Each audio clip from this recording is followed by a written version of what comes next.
Hi friends, ఈరోజు వచ్చేసి నాకు ఎందుకో పచ్చి పులుసు తినాలనిపిస్తుంది. సో నేను ఈరోజు పచ్చి పులుసు చేస్తున్నాను.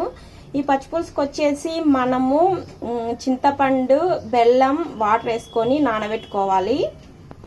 చూసారు కదా ఫ్రెండ్స్, ఇలా పచ్చి పులుసుకి వచ్చేసి మనం వాటర్ వేసుకొని నానబెట్టుకోవాలి. ఈ పచ్చి పులుసు అనేది మనకు పులగంలోకి చాలా బాగుంటుంది. కడప సైడ్ ఎక్కువగా పులగము పచ్చి పులుసు చేసుకుంటారు, చాలా బాగుంటుంది. మా ఇంట్లో అయితే ఎవరు ఈ పచ్చి పులుసు అయితే తినరు. నాకెందుకో ఈరోజు తినాలనిపిస్తుంది. మా అమ్మ కూడా ఎప్పుడు పచ్చి పులుసు అయితే మా ఇంట్లో చేయలేదు, మా జేజీ చేస్తున్నది. నాకు కూడా ఎందుకో ఈరోజు పచ్చి పులుసు తినాలనిపిస్తుంది. సో నేను ఈరోజు పచ్చి పులుసు చేస్తున్నాను. ఎలా చేయాలో ఈ వీడియోలో అయితే మీరు చూడండి. చూసారు కదా ఫ్రెండ్స్, ఈ పచ్చి పులుసుకు వచ్చేసి మనం ముందుగా నానబెట్టి పెట్టుకున్న బెల్లము, చింతపండు రసాన్ని, ఈ గుజ్జును మనం ఇలా తీసుకొని ఒక గిన్నెలోకి తీసుకోవాలి. గిన్నెలోకి తీసుకున్న తర్వాత ఇందులోనే సాల్ట్, కారం యాడ్ చేసుకోవాలి.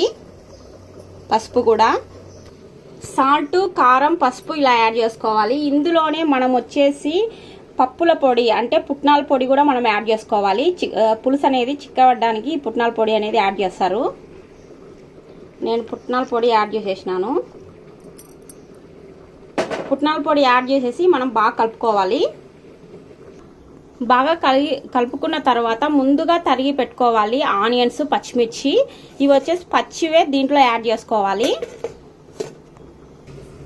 చూసారు కదా ఫ్రెండ్స్, ఇలా పచ్చివే యాడ్ చేసుకొని మనం బాగా కలుపుకోవాలి.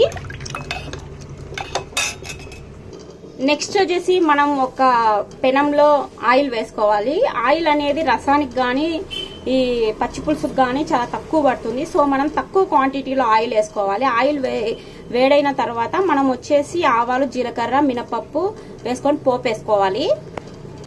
ఇలా ఆవాలు, జీలకర్ర, మినపప్పు వేసుకొని పోపు వేసుకోవాలి. మనం వచ్చేసి పోపులో ఎక్కువ జీలకర్ర యాడ్ చేసుకుంటే హెల్త్కి చాలా మంచిది, డైజెస్టేషన్ బాగా జరుగుతుంది. అదేవిధంగా మనం ఆవాలు ఎక్కువగా వేసుకుంటే గనక రక్తం అదే చిక్కబడేసి హార్ట్ అటాక్స్ వచ్చేదానికి ఛాన్సెస్ ఉన్నాయి. ఇంకైతే ఈ పచ్చి పులుసు వచ్చేసి మనము పులగంలోకి అయితేనే చాలా బాగుంటుంది. అయితే నాకు పులగం ఇష్టం ఉండదు, నేను పులగం తినను. సో నేను అన్నంలోకే ఈ పచ్చి పులుసును వేసుకొని తింటాను. నాకు చాలా ఇష్టం అలా వేసుకొని తింటేనే. నాకు ఎక్కువగా టిఫిన్స్ అనేవి ఎక్కువగా ఇష్టం ఉండవు. నాకు ఎక్కువగా అన్నం అంటేనే ఇష్టము. నేను టిఫిన్స్ అయితే ఎప్పుడైనా సరే టిఫిన్స్ నేను తినను.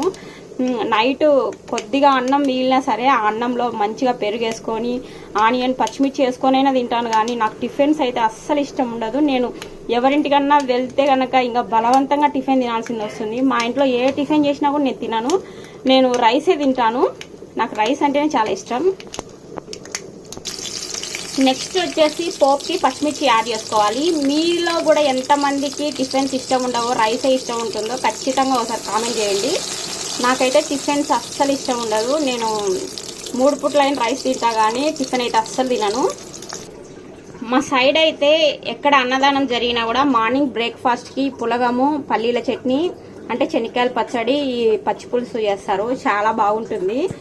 ఇంకా మా అమ్మ కూడా ఎక్కువ అలవాటు చేయలేదు, ఈ పచ్చి పులుసు చేసేది కాదు మా అమ్మ కూడా. కానీ నాకైతే పచ్చి పులుసు ఎవరైనా చేసినప్పుడు అదొక్కటే వేసుకొని తింటాను, నాకు అంత ఇష్టము. సో నేను ఈరోజు కూడా మా ఇంట్లో ఎవరు తినరు ఈ పచ్చి పులుసు. నాకు చాలా ఇష్టము, ఎందుకో నాకు తినాలనిపించి నేను ఈరోజు అయితే పచ్చి పులుసు చేసుకున్నాను. ఇప్పుడైతే మనం ఈ పచ్చి పులుసుని బాగా ఉడకనివ్వాలి పోపులో వేసేసుకొని.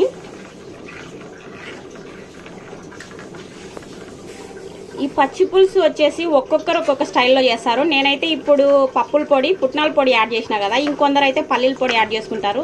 ఇంకొందరు అయితే ఏం యాడ్ చేయకుండా ప్లెయిన్గా చేసుకుంటారు. ఇవి పచ్చిమిర్చి, ఆనియన్స్ను కొద్దిగా అట్లా క్రష్ చేసి, జీలకర్ర, ఎండుమిర్చి కొద్దిగా దంచుకొని అలా చేసుకుంటారు. ఒక్కొక్కరు ఒక్కొక్క స్టైల్లో చేస్తారు. నాకైతే ఈరోజు పచ్చి పులుసు చాలా టేస్టీగా వచ్చింది. నాకైతే చాలా హ్యాపీగా ఉంది. నేనే ఇంట్లోనే చేసేసుకున్నాను పచ్చి పులుసు తినాలనిపించి. ఓకే ఫ్రెండ్స్, ఎంతో టేస్టీగా ఉండే పచ్చి పులుసు అయితే రెడీ అయిపోయింది. ఈ వీడియో కనుక మీకు నచ్చినట్లయితే లైక్ చేయండి, షేర్ చేయండి, సబ్స్క్రైబ్ చేయండి.